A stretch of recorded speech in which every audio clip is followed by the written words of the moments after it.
Бугарин тепал, бугарин во обид. Ново светло врз случајот со нападот на охријанецот Христијан Пендиков. Пратеникот од Бугарската партија Продолжуваме со промените и поранешен министер за иновации во телевизиско шоу за претепаниот секретар на клубот Цар Борис III вели дека не е бугарски државјанин, додека пак еден од напаѓачите е.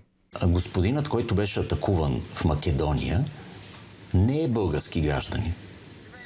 България трябва да защитава преди всичко своите граждани. Той е македонски гражданин, Той е с българско македонски гражданин, самосъзнание. който се описва сега като човек с българско самосъзнание.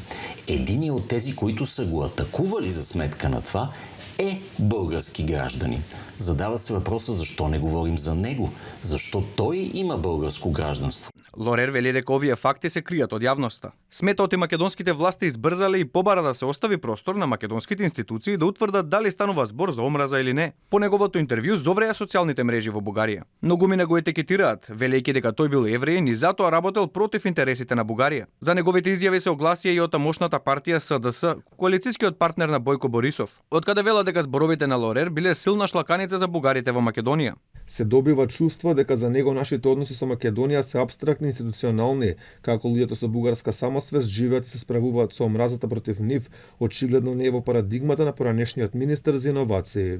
Бугарскиот пратеник додава дека тепачката во Охрид била премногу политизирана во Бугарија.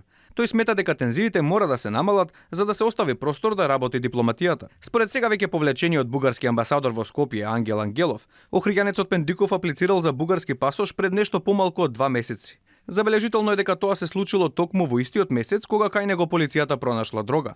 Тој во моментов се уште се наоѓа во Софија.